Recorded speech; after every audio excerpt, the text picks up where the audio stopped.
Assalamualaikum warahmatullahi wabarakatuh. Innal hamdalillah nahmaduhu wa nasta'inuhu wa nastaghfiruh wa na'udzu billahi min shururi anfusina wa sayyiati a'malina.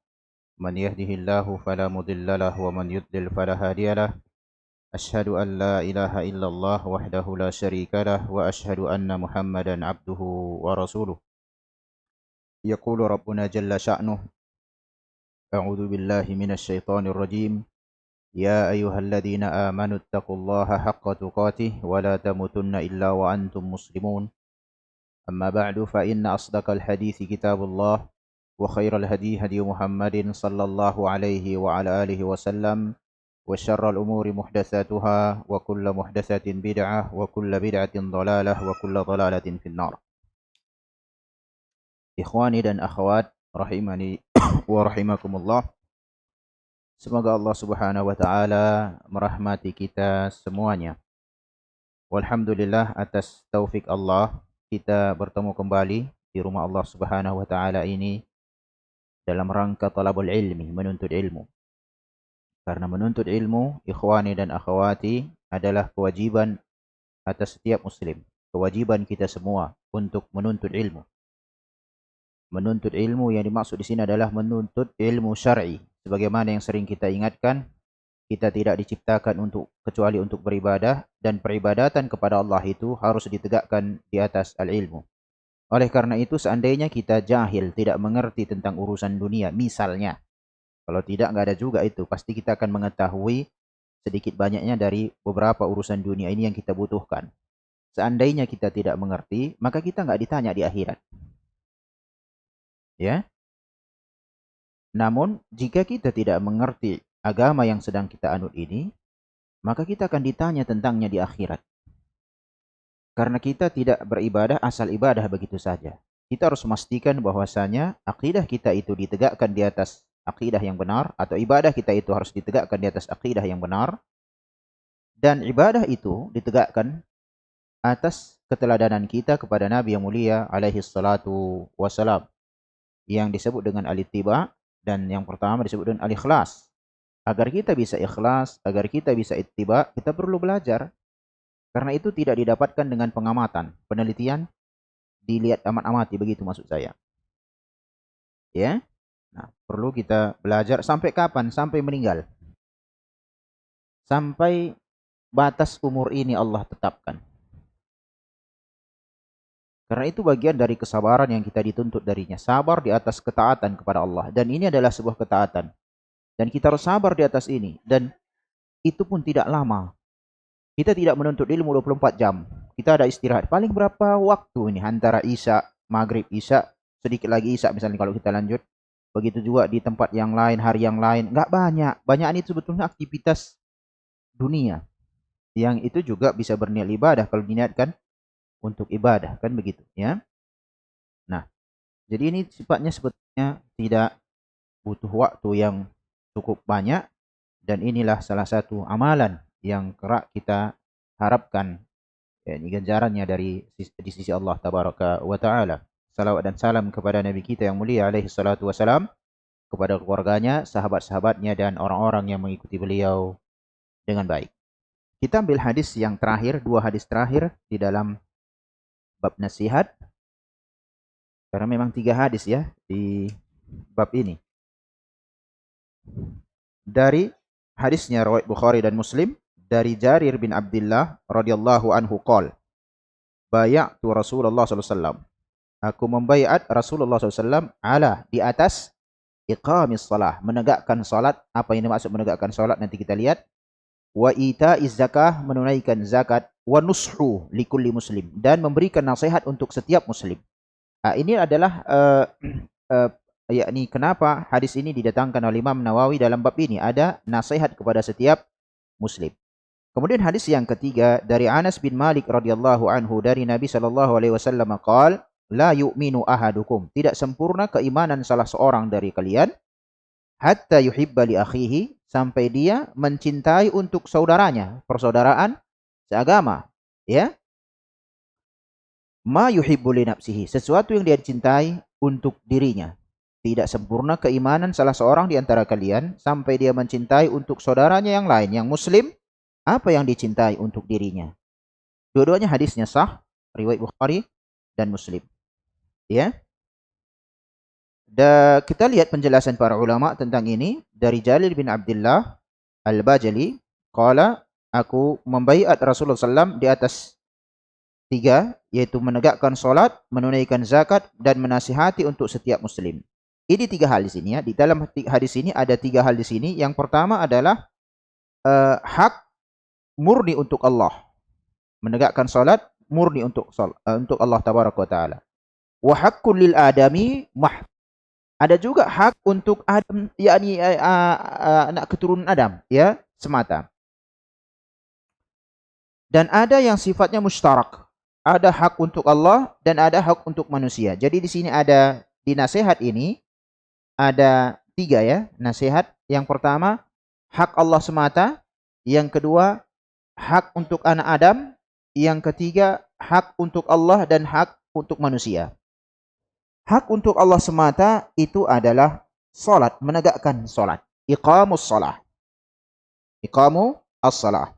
Pertanyaannya, makna iqamus salah apa itu? Menegakkan salat. Apa yang dimaksud dengan menegakkan salat? Apakah atas begitu salat begitu saja? Menegakkan salat maksudnya adalah an ya'tiya bihal insanu mustaqiman 'alal wajhil matlub. Yang pertama, agar kita memahami hadis ini, agar kita bisa mengamalkan hadis ini, menegakkan salat, kan begitu? Maka kita harus pahami apa yang diinginkan dengan menegakkan salat di dalam hadis ini, yaitu mendatangkan salat tersebut atau seseorang mendatangkan salat tersebut lurus di atas bentuk yang dituntut. Berarti harus sesuai dengan yang diinginkan Rasulullah SAW. Kapan seseorang dikatakan dia telah menegakkan salat? Apabila dia melaksanakan salat tersebut sesuai dengan tuntunan Rasulullah SAW. Itu satu, bukan itu saja.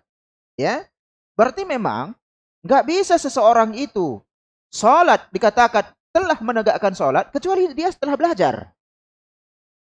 Apa jadinya, kebetulan nanti kita berbicara masalah amar ma'ruf nahi mungkar. Apa jadinya ada orang mengajak manusia salat, keliling-keliling diajak orang salat, tapi dia tidak tahu bagaimana cara salat Rasulullah. Konon lagi dia mau menjelaskannya kepada orang lain. Amar ma'ruf nahi mungkar itu kita harus punya ilmu di situ. Ya? Fayuhafizu 'alaiha fi awqatiha. Kemudian apa lagi? Dia jaga di waktunya, tidak meremehkannya, tidak nanti ke nanti. Wa yaqumu bi arkaniha, dia tegakkan dengan rukun-rukunnya. Ada orang enggak menegakkan rukun salat, maka rukun salat itu harus kita pahami sebetulnya. Ya, rukun salat bagian dari salat tersebut di mana kalau dia hilang, ya, salat itu bisa rusak. Ya. Wajib-wajib salat, syarat-syarat salat dan disempurnakan dengan hal-hal yang disunnahkan di dalam salat. Kita harus mengerti itu karena kita yang melaksanakannya. Rukun salat itu apa sih? Wajib-wajibnya dan lain sebagainya. Ya?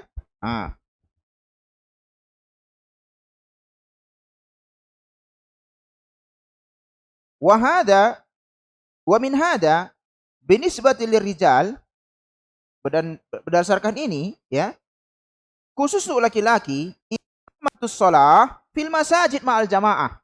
Menegakkan salat itu bagi laki-laki yakni berjamaah di masjid. Sudah? Maka ini termasuk dari mendirikan salat. Yang pertama, tadi kita lihat salat itu ditunaikan sebagaimana yang diinginkan oleh Rasulullah sesuai syariat. Yang kedua, bagi laki-laki itu dilaksanakan secara jamaah di masjid. Wa man takhallafa 'anil jama'ati bila udhrin fahuwa athim. Siapa yang tertinggal dari jamaah tanpa ada uzur, alasan yang syar'i, yang diperbolehkan syar'i, maka dia berdosa. Ya, dia berdosa.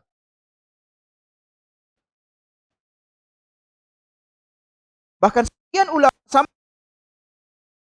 apabila seseorang itu salat tanpa ada uzur syar'i, dia salat bukan salat berjamaah yang wajib, tanpa ada alasan yang diperbolehkan syar'i, maka sholatnya batal.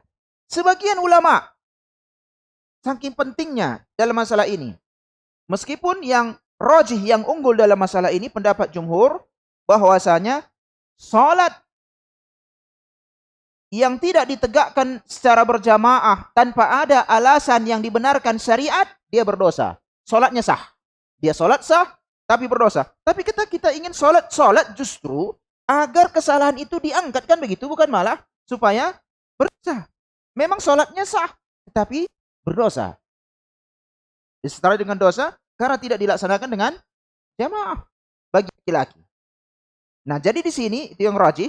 Jadi di sini ikhwani, yakni di samping kita harus mengilmui salat tersebut, maka dilaksanakan secara berjamaah kecuali kalau ada alasan yang diperbolehkan oleh syariat. Ya. Itu yang kedua. Termasuk diantaranya dikatakan itu mendirikan salat khusyuk. Nah, ini semua, baik laki-laki maupun perempuan, khusyuk. Salah satu cara supaya khusyuk, kita ngerti apa yang kita baca. Itulah alasannya kenapa rukun pertama dalam sholat itu Allahu Akbar. Takbiratul ihram itu rukun. Yang artinya Allah Maha Besar. Berarti tatkala kita mau sholat, tidak ada yang lebih besar di saat itu kecuali Rabbul Alamin. Maka seluruh urusan dunia seharusnya ditinggalkan, tidak bawa sholat. Khusyuk. Khusyuk bukan berarti kita tidak mendengar lagi suara. Pada faktanya Rasulullah SAW sholat mengimani para sahabat, kemudian Rasulullah SAW mendengar tangisan suara anak kecil di belakang, lalu Rasulullah memperingan sholatnya. Menunjukkan bukan khusyuk itu bukan berarti kita nggak dengar lagi apa-apa. Bukan itu maksudnya. Makanya kita harus pahami makna bacaan sholat, khususnya Al-Fatihah, yang dia merupakan rukun di setiap rakaat. Coba kita pahami apa sih arti Al-Fatihah ini. Ya. Tatkala kita baca, kita pahami dalam hati kita, bisa itu dibaca, pahami dalam hati kita, terjemahkan dalam hati kalau memungkinkan. Ya, dipahami dalam hati dan segala macam. Ya. Kalau dia mengerti bahasa Arab, dia ngerti apa yang dibacanya. Ya. Nah.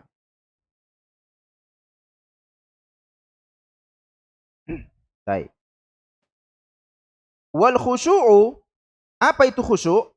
Khusyuk itu adalah hadirnya hati dan memperhatikan apa yang diucapkan oleh seseorang yang sholat. Apa yang dilakukannya. Jadi hadirnya hati orang yang sholat tersebut dan memahami apa yang dia ucapkan, apa yang dia kerjakan. Sehingga kita katakan khusyuk bukan berarti nanti enggak ada lupa, bisa terjadi lupa dalam sholat. Ya. Dalam sholat. Bukan berarti kita enggak mendengar lagi apa-apa, itu khusyuk. Enggak seperti itu. Ya. Nah.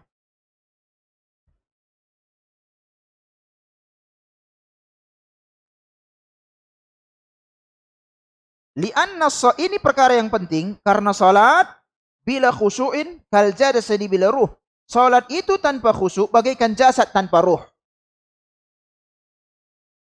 Fa anta sallaita wa qalbuka yakni yaduru fi kulli wadin fa innaka tusalli harakat badaniyah faqat. Apabila engkau salat sedangkan hatimu terbang melayang-layang kemana saja, maka sama saja engkau ini sedang sholat, ya, sama saja artinya engkau sholat berupa pergerakan badan doang. Antara pergerakan badan dengan hatinya enggak sinkron. Memang enggak salah, apalagi Al-Fatihah. Enggak akan salah, menghayal orang enggak akan salah baca Al-Fatihah. Karena tiap hari dibaca. Ya. Nah. Fa idza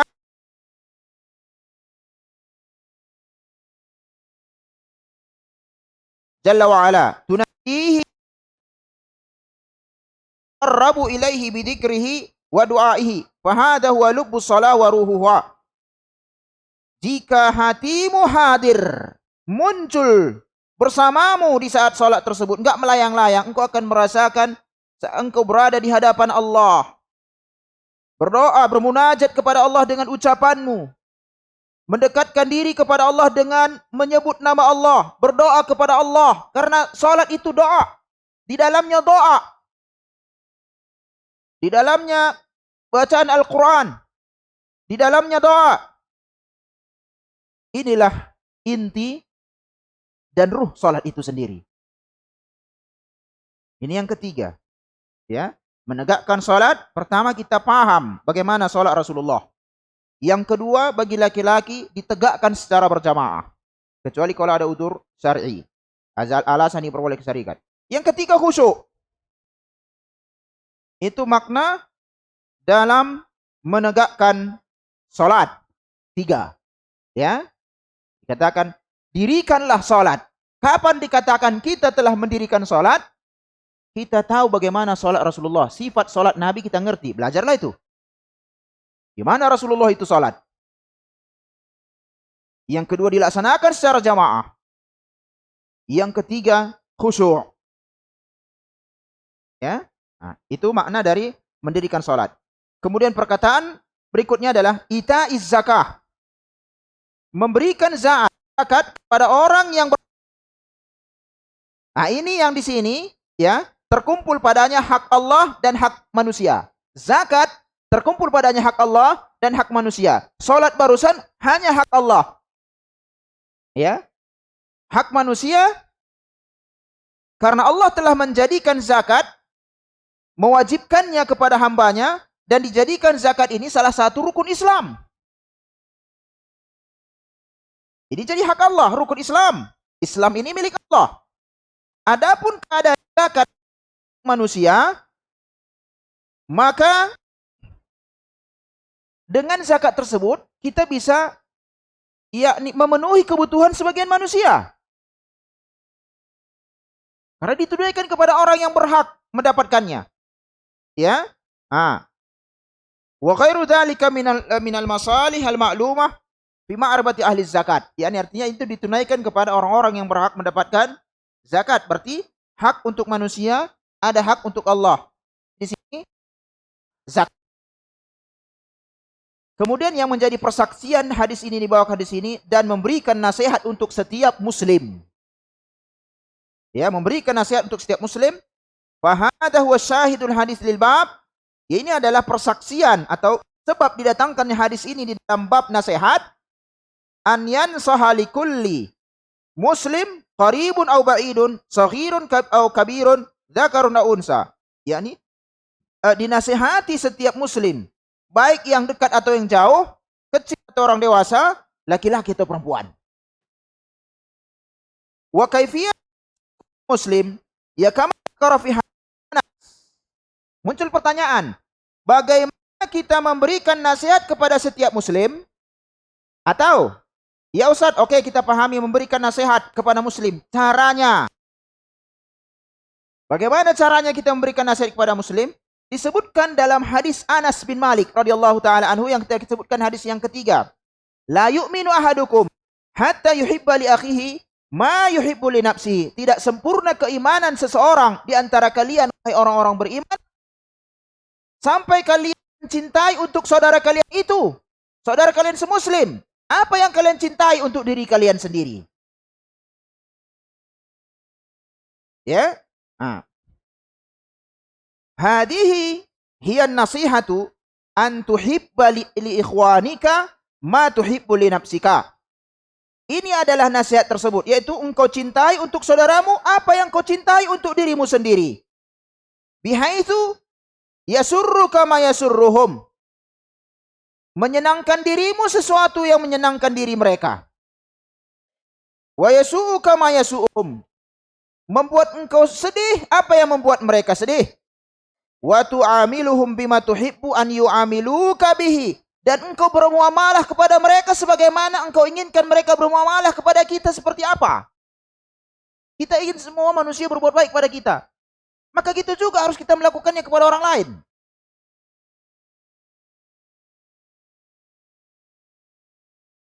Ini bab yang sangat luas. Saya tanya,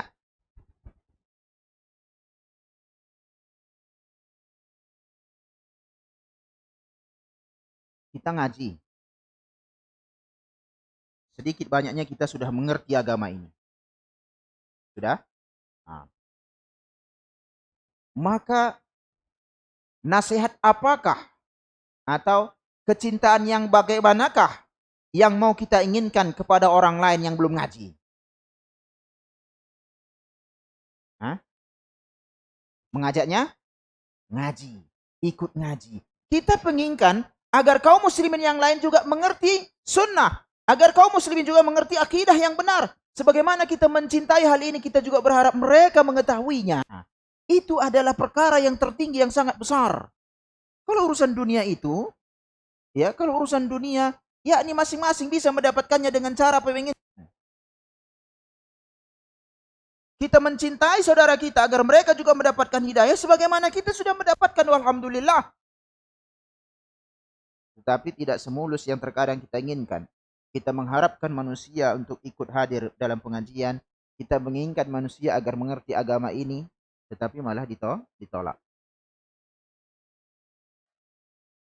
Ya. Nah, nanti akan ada di bab amar ma'ruf nahi munkar. Nah.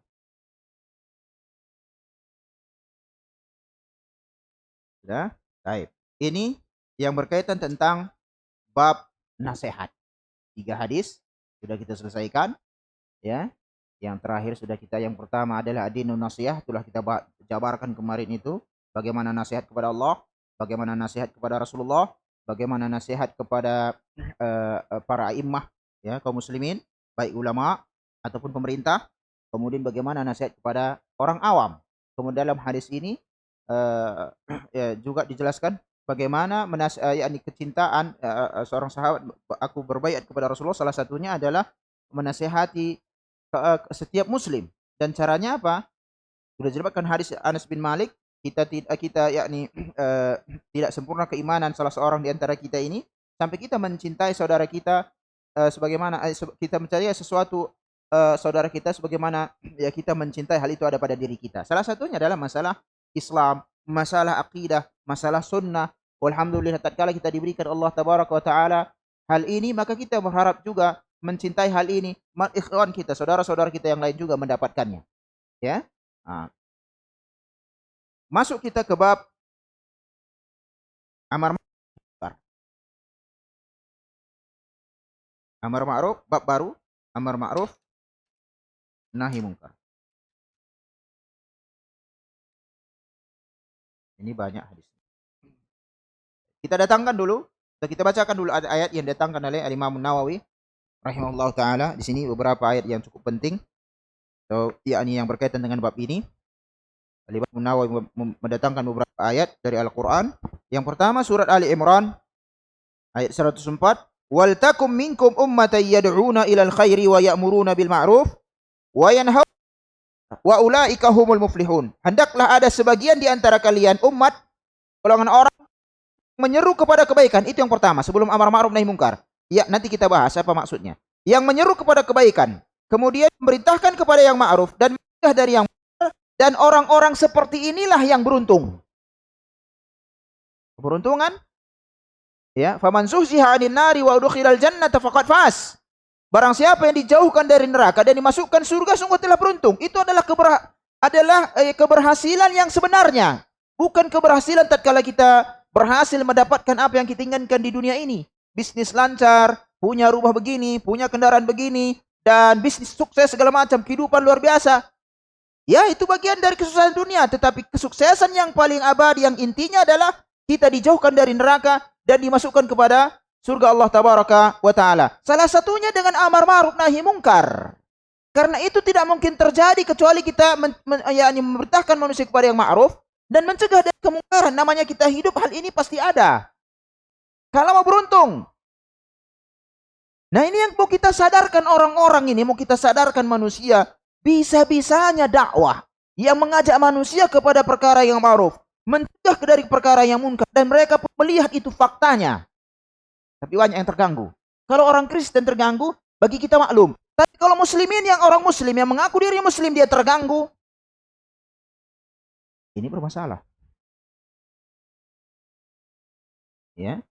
Nah, ini bermasalah. Wa qala ta'ala. Surat Ali Imran 110. Kuntum khaira ummah. Kalian adalah sebaik-baik umat. Umat banyak. Kita adalah umat terakhir dan kita adalah sebaik-baik umat. Ya. Ukhrijat nas, yang dikeluarkan kepada manusia. Ta'muruna bil ma'ruf. Kenapa kita umat terbaik? Kalian memerintahkan kepada yang ma'ruf dan mencegah dari yang mungkar. Dahulu saya sebutkan bahwasanya di era sebelum Nabi yang mulia alaihi salatu wasalam, muncul penyimpangan, diutus Nabi, seorang Rasul, untuk memperbaiki penyimpangan itu. Kemudian manusia tegak di atas agama Allah. Maka Rasul yang bersangkutan wafat. Setelah itu kan wafat. Muncul penyimpangan baru.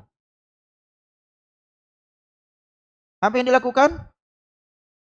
Memperbaiki penyimpangan itu tidak dibebankan kepada umat tersebut, melainkan Allah mengutus Nabi baru atau Rasul baru. Begitu seterusnya. Sampai umat ini diutus Nabi terakhir, terjadi penyimpangan umat Isa, diutus Rasulullah untuk memperbaikinya. Sallallahu alaihi wasallam. Kemudian manusia mengerti agama yang benar, Rasulullah wafat, Islam telah sempurna, muncul penyimpangan. Tidak diutus lagi Nabi baru, tetapi dibebankan kepada umat ini untuk menjaganya. Makanya yang ada adalah para mujaddid, bukan Rasul. Mujaddid, orang yang memperbaharui agama ini sebagaimana yang didatangkan oleh Rasulullah dan didatangkan oleh para sahabat. Mereka inilah yang bertugas untuk menjaga kemurnian agama ini di kemudian hari, yang dimusuhi manusia. Karena kullu saqitin laqitin, setiap yang jatuh pasti ada yang memungut. Sekarang muncul lagi Imam Mahdi dari Indonesia.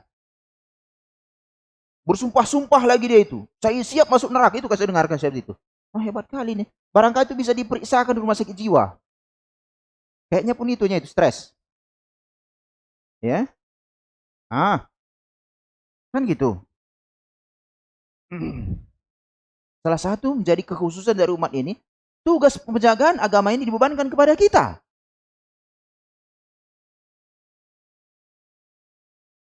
Kemudian dalam surat Al-A'raf 109, khudil afwa, jadilah kalian pemaaf. Wa'mur bil urf wa'rid 'anil jahiliyah. Perintahkan kepada yang ma'ruf dan berpaling dari orang-orang yang bodoh. Maka ucapan orang-orang bodoh enggak ditanggapi. Ya. Dalam perkataan orang Arab itu saya terjemahkan, kalau setiap lalat yang terbang itu saya perhatikan, mulia kalilah lalat itu. Ya. Lalat yang terbang itu kita perhatikan semua, mulia kali lalat itu. Setiap orang yang ngomong kita perhatikan, mulia kali lalat itu. Siapa yang mau kita perhatikan? Kalau perkataannya mengandung dalam qala Allah wa qala Rasulullah wa qala sahabat, kita perhatikan. Selebihnya enggak. Maka banyak hal yang enggak ditanggapi. Terlebih ajaran Islam ini enggak diperdebatkan. Ini rumus. Ajaran Islam tidak diperdebatkan. Antum tahu Islam, antum mengerti Islam, di atas al-haq udah amalkan. Berdebat enggak ada. Maka jangan debat di medsos. Untuk mencari kebenaran, menjelaskan kebenaran, dan dia paham. Dia ngerti. Tahu dia alat-alat. Bolehlah kita diskusi. Ya. Dan ini yang berat di era sekarang ini. Enggak berani dia kan berdebat sama ustadz kami, enggak berani dia. Lari dia, kata dia. Pertama, Islam ini enggak didebatkan. Enggak pun sama kita debatkan, mereka bisa buka buku-buku klasik. Yang kedua adalah alat-alat itu harus kita ngerti, bisa bahasa Arab, tahu ilmu mustalah hadis, tahu usul fikih. Karena kita akan mendatangkan kitab-kitab para ulama, hadis-hadis Rasulullah. Ngerti nggak bagaimana hadis sahih, mana hadis dhaif, hadis palsu? Apakah semua yang berbahasa Arab jadi hadis? Apalagi di negeri kita, dai-nya banyak nggak bisa bahasa Arab. Ya, gimana dia meningkatkan kemampuan ilmiahnya, sedangkan keilmuan itu di bahasa Arab? Buku terjemahan bisa salah. Tambah lagi pemahaman si penerjemah bisa masuk, ya. Nah, ini juga jadi kendala.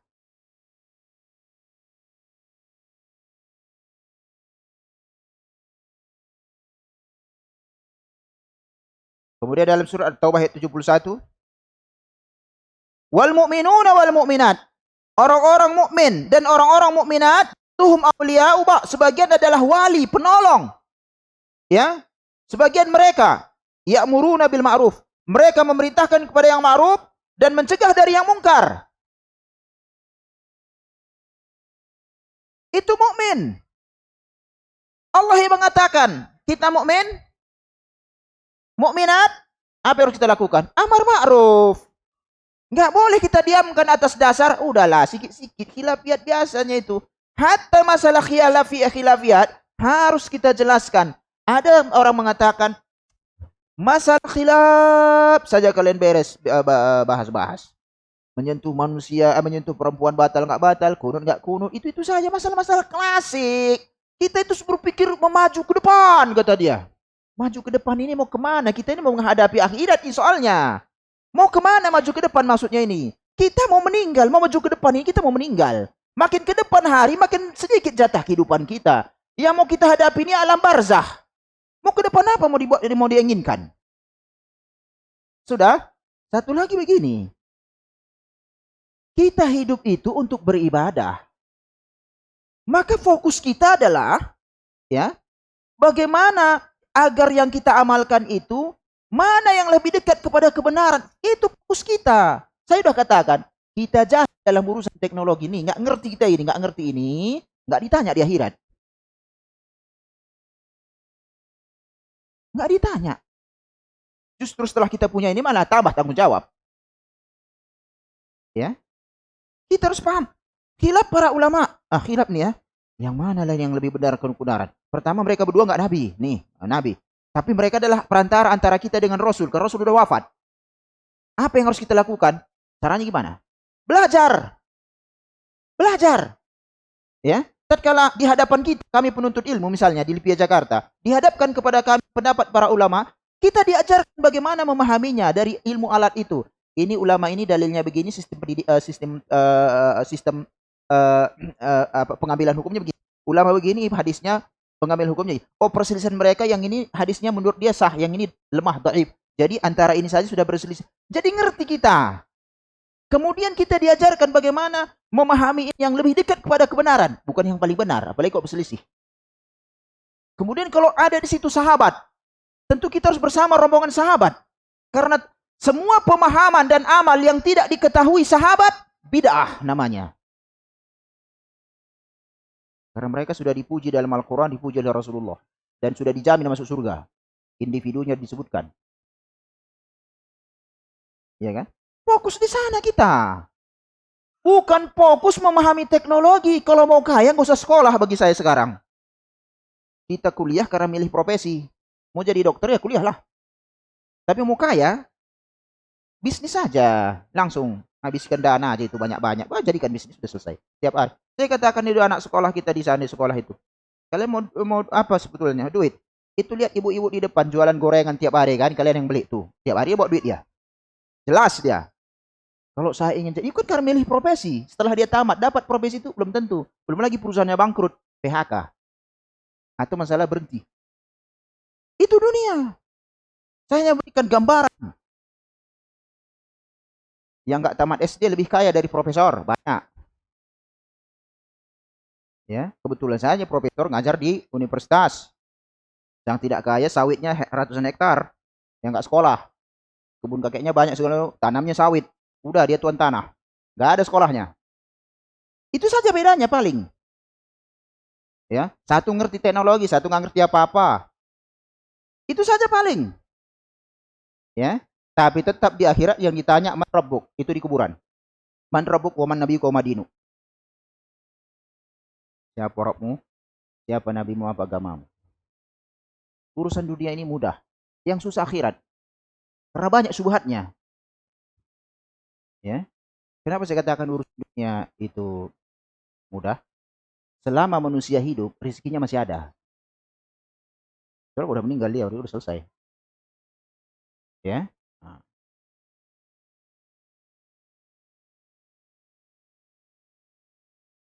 Kemudian dalam surat Al-Maidah 78 79. Lu'inal ladina, hani perhatikan. Ini Yahudi, ini dilaknat. Dilaknat ya sekarang yang kejadian di Palestina. Ya Yahudi memang dilaknat. Ya. Nah, kenapa dilaknat Yahudi? Ini ayatnya. Lu'inal ladina kafaru min bani Israel ala lisani Daud wa Isa. Dilaknat orang-orang yang kafir dari kalangan Bani Israel, Yakub, melalui lisan Daud dan Isa alaihi salam bin Maryam. Dzalika bima asaw wa kanu ya'tadun. Kenapa mereka dilaknat oleh nabi-nabi mereka? Karena mereka bermaksiat dan melampaui batas. Satu. Kemudian kanu la yatanahawna an munkarin fa'aluhu. Dan mereka tidak saling mengingkari, tidak saling melarang dari kemungkaran yang mereka kerjakan. Labi sama kanu yaf'alun. Sungguh jelek apa yang mereka kerjakan. Berarti kalau kita membiarkan kemungkaran, kita kayak Yahudi. Dan kita kena laknat. Laknat itu artinya jauh dari keberkahan. Mau tahu dicabutnya keberkahan di negeri kita? Ini pajak sore, ada yang diantar pajak sore nih kan, jualan pisang. Ayah saya dulu jualan di sini. Belum kayak gini pajak sore ini. Mobil pun masih bisa masuk, itu dulu nggak bisa lagi kan. Pisang luar biasa tahun 90. 89, 90. Pisang luar biasa nih. Di ladang itu, di mana-mana pun di dulu itu. Tanam pisang, tumbuh. Hasilnya luar biasa. Maling pun tak ada. Sekarang tanamlah pisang itu, mati, apalagi pisang barangan, sangat susah menanamnya sekarang. Seandainya berhasil, batangnya doang, buahnya nggak ada lagi, dipanen orang. Mahal pisang barangan, pisang Ambon, pisang kepok yang susah kita cari pisang kepok yang berkualitas. Sawit, keberkahan itu dihilang, diangkat, ya, hilang keberkahan itu. Sekarang nanam susah. Ya, hilang tuh. Kita lihat banding-bandingkan, iya juga. Kenapa ini sekarang susah sekali menanamkan? Banyak belum apa udah ulatan, udah kuning daunnya. Samanya dulu pun itu juga tanahnya. Itu juga wilayahnya. Ya. Hilang keberkahan. Karena terganggu orang dengan dakwah amar ma'ruf nahi mungkar. Dari kaum muslimin itu sendiri. Ya. Nah. Banyaklah kemaksiatan merajalela dan lain sebagainya. Jadi dilaknat nih ya. Jadi kita pun dilaknat oleh Allah, dijauhkan keberkahan, jauh dari keberkahan dari Allah, tertolak dari keberkahan Allah. Kenapa? Tidak saling mencari, tidak saling mencegah kemungkaran yang kita lakukan. Bid'ah. Seperti tadi saya katakan, masalah khilafiyat saja kalian bahas, kata dia. Ya, menyentuh wanita batal nggak batal, kunut nggak kunut, segala macam, zikir jamaah segala macam. Ini agama nggak punya Anda, kenapa pula Anda yang stres? Ya, urusan dunia saja pun orang khilaf biasa saja, menurut dia. Padahal terjadi permasalahan. Menurut dalam urusan dunia orang khilaf terjadi permasalahan. Urusan dunia orang khilaf bisa satu penjara, bisa main baca-bacakan pun bisa. Ya, khilafnya para ulama, apalagi khilafnya nggak yang ghairu mu'tabar, nggak dipanggap, itu bisa membuat orang neraka. Minta-minta ke kuburan gimana? Boleh, wali itu. Yang nggak boleh kan wahabinya itu, salafi, wahabi. Belum datang dia dulu kayak gini pun. Boleh, wali. Ada karomahnya katanya. Masuk neraka orang dibuatnya. Ya, batal Islam orang dibuatnya. Ya, nah. Apa nggak ngeri? Qala al-muallif. Bab amar ma'ruf nahi mungkar. Al-Imam Nawawi maksudnya. Apa ma'ruf? Nah kan gitu dia. Ayo kita amar ma'ruf nahi mungkar, kata Ustaz. Ya, oke. Tanya sekali, apa ma'ruf? Jangan nanti terbalik. Biar kita uji, apa ma'ruf? kullu ma'arafahu syar' wa adat al-qauliyah wal fi'liyah zahirah wal batinah. Semua yang ditetapkan oleh syariat, dikenal syariat. Dikenal syariat. Pertanyaan saya, siapa yang membuat syariat? Hah? Allah, bukan Rasul. Rasul hanya menetapkan. Rasul saja nggak bisa membuat syariat, kode lagi ustadz. Syariat ini dari Allah. Berarti kapan dikatakan dia sebuah ibadah? Apabila Allah tahu itu ibadah. Atau Allah ditetapkan itu ibadah melalui lisan perbuatan Nabi yang mulia alaihi salatu wasalam. Itu namanya syariat. Syariat Islam. Kalau kita bicara syariat Islam, berarti ini syariat yang ditetapkan Allah, bukan yang ditetapkan manusia. Ma'ruf itu adalah semua yang dikenal ditetapkan oleh syariat. Baik itu ibadah berupa ucapan, baik itu ibadah berupa perbuatan yang tampak atau tersembunyi. Zikir. Tampak atau tersembunyi? Tampak atau tersembunyi zikir? Bisa tampak, bisa tersembunyi. Kan begitu. Zikir pada salat ada? Ada kan? Ada. Tampak? Nampaklah kita berzikir dia. Itu adalah berupa lisan. Paham di sini? Oke. Sekarang adalah tatkala orang zikir jamaah. Siapa yang menetapkan zikir jamaah? Sehingga kita katakan itu ma'ruf dan kita ajak orang untuk zikir jamaah. Yasinan. Surat Yasin. Dibaca malam Jumat. Sudah? Siapa yang menetapkan bahwasanya disyariatkan membaca Yasin malam Jumat? Surat Yasinnya. Kalau itu syariat harus datang keterangan dari Rasulullah, dari Allah kan begitu. Contoh tadi, nih kita tutup sebentar. Zikir, alhamdulillah, subhanallah, alhamdulillah, Allah Akbar, berapa kali? Dari mana kita tahu 33 kali? Ada keterangannya. Jelas. Baru syariat. Maka tatkala kita mengatakan ini boleh, berarti kita mengatakan ini ada keterangannya dari Allah. Sudah? Berarti dia punya bukti ilmu bahwasanya ini datang dari Allah, tinggal dibuktikan. Jika tidak tanggung jawab, dia akan berhadapan dengan Allah di kiamat, di hari kiamat. Makanya di sini memang orang yang berfatwa tanpa ilmu ya, maka dosa orang yang mengikutinya dia tanggung sendiri. Orang awam nggak ngerti. Dia berfatwa tanpa ilmu, diikuti manusia, salah. Tanpa ilmu soalnya ini ya, bukan karena mujtahid. Dia tanggung sendiri. Aqulu qouli hadza wa astaghfirullah li wa lakum wa sallallahu wasallam ala nabiyina Muhammad. Nanti kita lanjut setelah Isya. Assalamualaikum warahmatullahi wabarakatuh. Alhamdulillah hamdan katsiran thayyiban mubarakan fih kama yuhibbu rabbuna wa yarda. Asyhadu an la ilaha illallah wahdahu la syarika lah wa asyhadu anna Muhammadan abduhu wa rasuluh.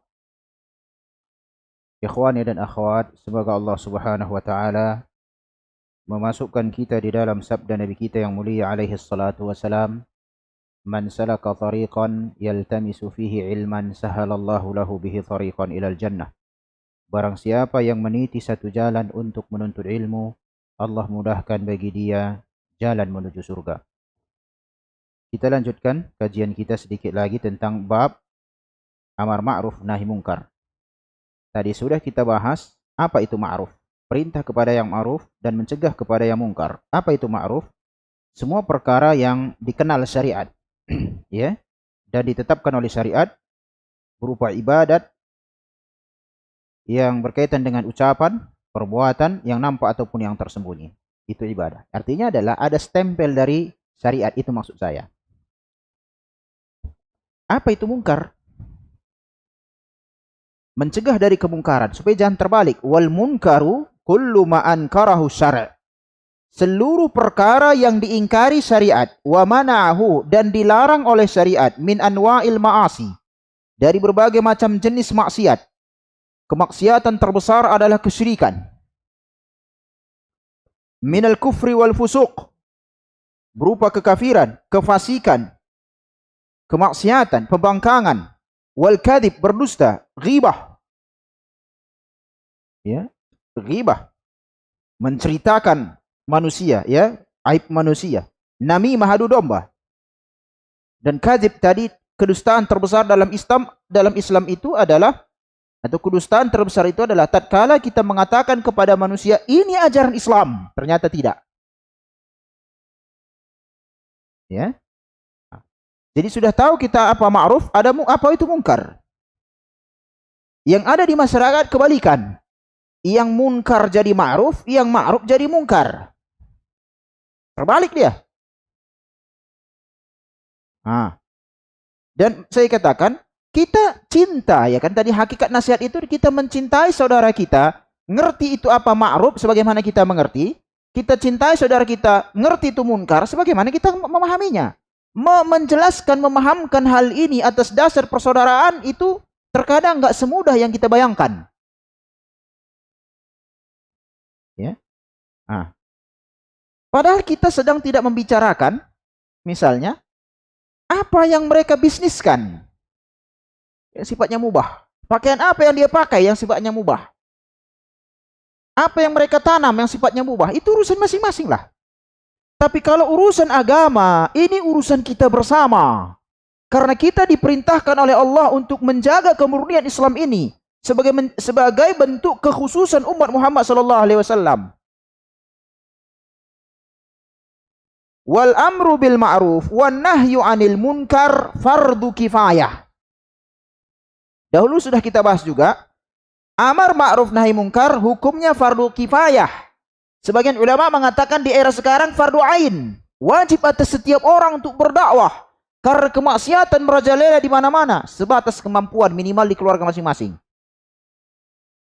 Ya. Nah, di sini ke fardu kifayah artinya adalah apabila amar ma'ruf tidak ditegakkan oleh satu orang pun di satu tempat, berdosa seluruh manusia. Ya. Nah. Kapan dikatakan seseorang amar ma'ruf nahi munkar tegak di situ?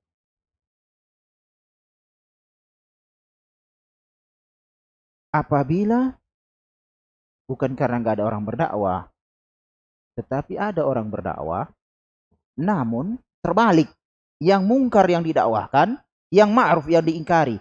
Maka yang disebut dengan amar ma'ruf yang mungkar sehingga dia selesai fardu kifayah di situ apa?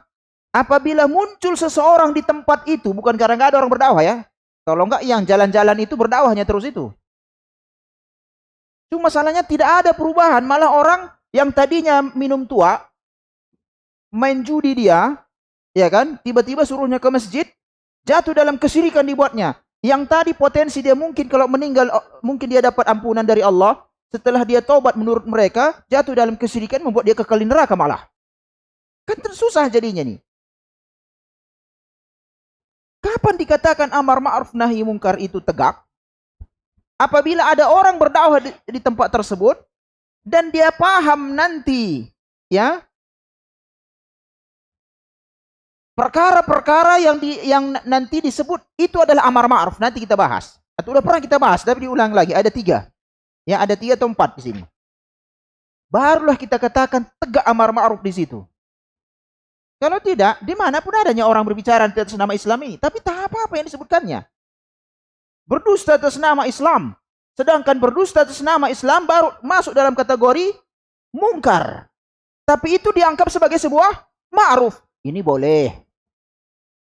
Ini boleh, kata. Yang nggak membolehkan, Wahabinya itu, kata dia. Ini kan jadi masalah. Dia sekarang mengajarkan mungkar, tapi menurut dia ma'ruf. Ini belum amar ma'ruf namanya. Karena dia sedang memerintahkan kepada yang mungkar. Nah, maka khawatir kita potensi semua orang berdosa di wilayah tersebut. Karena tidak tegak orang yang berdakwah. Meskipun sekarang ada sarana, kan begitu. Sarana medsos yang memungkinkan orang bisa mengetahui kebenaran di satu tempat. Atau dia mencari kebenaran.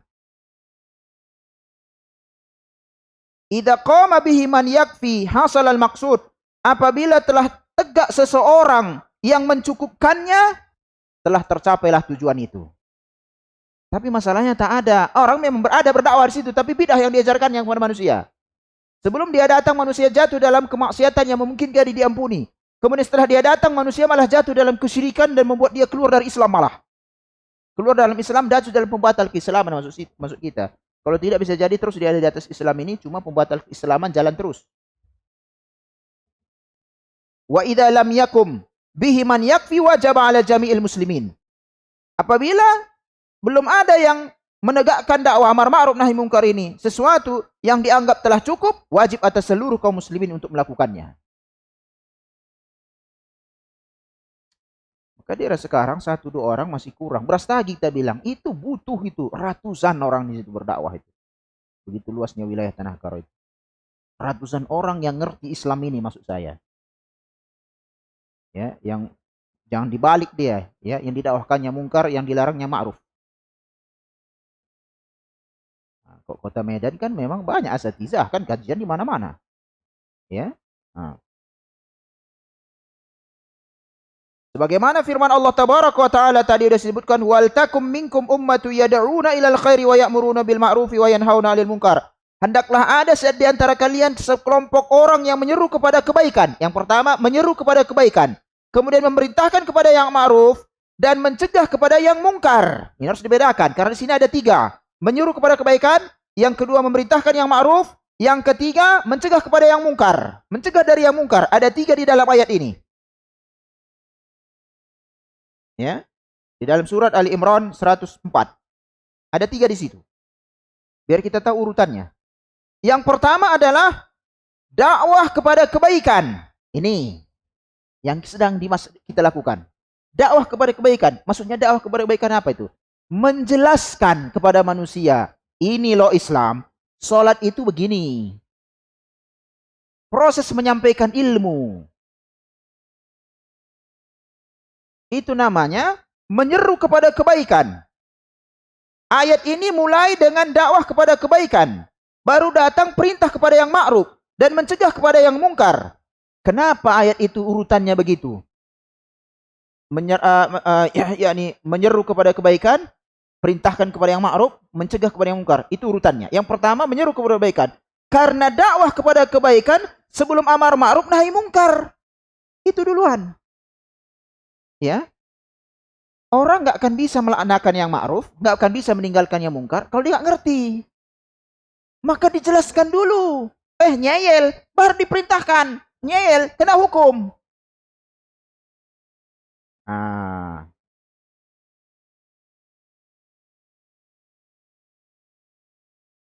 Wa da'watu ilal khair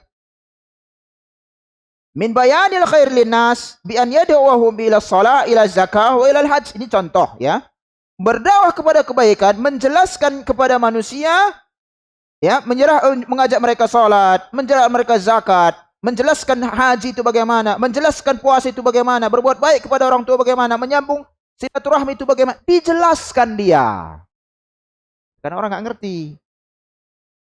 Ya. Kemudian setelah itu datang perintah kepada yang ma'ruf, mencegah yang mungkar. Kita jelaskan dulu sholat. Dia rukun Islam. Sholat itu begini segala macam.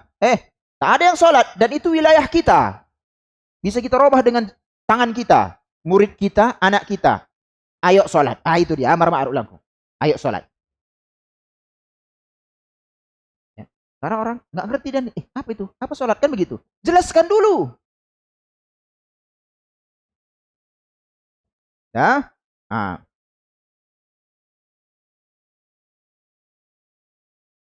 Baik yang sifatnya umum, nih yang sedang kajian-kajian, jelaskan secara umum, atau secara khusus karena kita memiliki kekuatan di situ. Anak-anak kita, keluarga kita, atau murid-murid kita. Meskipun itu tidak menjamin ada orang berubah. Ya.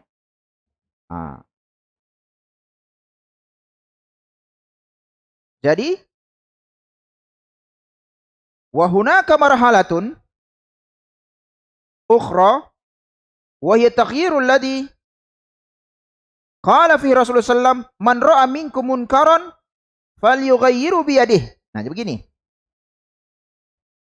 Di ayat Ali Imran 104 itu ada urutan berdakwah. Yang pertama menjelaskan dulu kepada kebaikan. Yang kedua perintahkan. Tadi jelaskan ini sholat itu begini segala macam. Kemudian ada orang ayo sholat. Seperti kalau di Saudi kita lihat keliling-keliling itu petugas itu. Ya. Nah, dah. Baru mencegah yang mungkar kan begitu. Itu ada urutannya. Kemudian ada hadis yang lain urutan berdakwah. Man ra'a minkum munkaran. Siapa yang melihat kepada di antara kalian dalam kemungkaran, maka hendaklah dia robah dengan tangannya. Meninggalkan sholat sebuah kemungkaran. Kita robah dengan kekuatan kita di wilayah kita. Walam yakul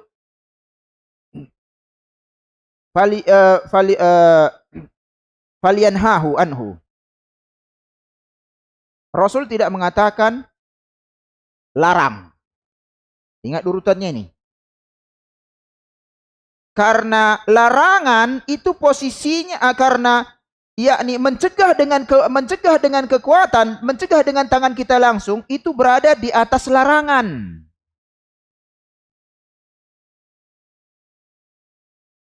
Ya. Fa illam yastati fa bilisanihi wa illam yastati fa biqalbihi. Lisan marhalah larangan dari kemungkaran. Kita larang. Jadi urutannya itu adalah tidak langsung kita larang, robah langsung. Ya. Kita robah. Jika kita tidak bisa merubahnya baru lompat yang kedua, dilarang. Dengan lisan. Itu disebut. Itu pun tidak bisa, baru yang terakhir diingkari dengan hati. Lihat urutan yang disebutkan di dalam Al-Quran. Ajak dulu kebaikan, baru perintahkan kepada ma'ruf, cegah dari perkara yang mungkar. Kemudian dalam hal kemungkaran ada urutannya juga. Yang pertama yakni melarang itu masih di bawah merubah. Kalau kita mampu kita robah. Jangan langsung larang doang. Robah, usahakan dirobah dulu apalagi itu wilayah kita. Ya. Merubah dengan tangan tak bisa, dicegah dengan lisan bisa jadi juga bermasalah. Jadi keributan misalnya kan gitu. Baru kita ambil tingkatan yang terakhir mengingkari dengan hati. Dan itu selemah-lemah iman. Dah. Namun banyak juga urutan yang paling rendah ini mengingkari dengan hati bisa jadi jarang, enggak ada kita sedikit sekali orang mengingkari dengan hati. Terlebih-lebih apabila dia tidak mengetahui itu adalah Islam. Ya. Maksudnya adalah terlebih kalau dia tidak mengetahui yang dilakukannya itu adalah sebuah kemungkaran, maka enggak akan diingkari. Ya. Taib. Amar ma'ruf nahi mungkar membutuhkan beberapa perkara. Maka saya katakan tadi, kapan tegak amar ma'ruf nahi mungkar? Apabila perkara-perkara yang akan kita sebutkan ini terpenuhi padanya. Jadi kapan dikatakan amar ma'ruf nahi mungkar terpenuhi? Apabila perkara-perkara yang akan kita sebutkan, yang akan kita bahas pekan yang akan datang terpenuhi. Ya. Jadi enggak hanya sembarangan saya telah beramar ma'ruf nahi mungkar, kita pun sudah tahu urutannya, hanya ngomong doang, melarang doang. Enggak. Wilayah yang mungkin kita robah. Kecuali kalau enggak bisa kita ingkari dengan lisan. Itu pun jika enggak bisa maka ingkari dengan hati. Yang pertama yang kita lakukan dalam hal yakni dakwah ini adalah dengan lisan. Artinya dengan menjelaskan bahwasanya zakat itu begini, salat itu begini, barang siapa yang tidak melakukannya begini. Penjelasan dia dulu. Maka apabila orang tidak melakukannya, maka langsung perintah amar ma'ruf, ayo salat. Ini enggak boleh, dilarang terus. Kemudian dengan yang pertama yang harus dilakukan tatkala mengingkari kemungkaran itu dengan tindakan. Jangan langsung hanya mencegah, melarang begitu saja, dengan tindakan. Tindakan tidak bisa dengan lisan. Lisan tidak bisa baru hati. Ada orang lompat langsung ke hati. Apa katanya? Urusan mereka lah itu. Ya, urusan masing-masing lah. Ngapain pula kita campuri urusan orang katanya. Atau orang mengatakan, itu urusanku sama Allah itu. Kenapa pula kalian campuri, kata dia. Ini sekarang kita bicara masalah agama. Kita sedang tidak membicarakan apa yang Anda tanam, apa bisnis Anda. Kita nggak ada waktu ngurusinya kayak gituan. Sekarang kita berbicara masalah agama. Nah, Anda jatuh dalam kesalahan, ya kita urusilah, kan begitu. Ini dalam bentuk kita bersaudara, kan nasihat dah pernah kita bahas. Kalau kita tidak melaksanakan amar ma'ruf atau saling mencegah dalam kemungkaran, kita kena laknat. Seperti Yahudi. Kanu la yatanahawna an munkarin fa'aluhu. Dahulu mereka tidak saling mengingkari kemungkaran yang mereka lakukan. Kita tidak boleh kayak Yahudi. Kita seorang manusia banyak melaknat Yahudi.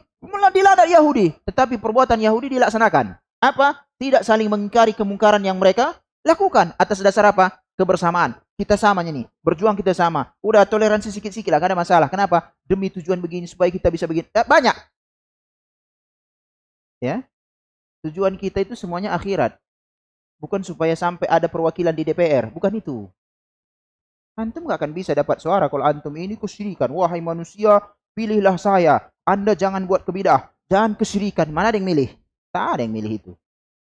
Lempari orang pun bisa. Ya. Nah, maka tujuan kita sebetulnya amar ma'ruf nahi munkar itu adalah untuk akhirat, bukan supaya ada perwakilan di DPR.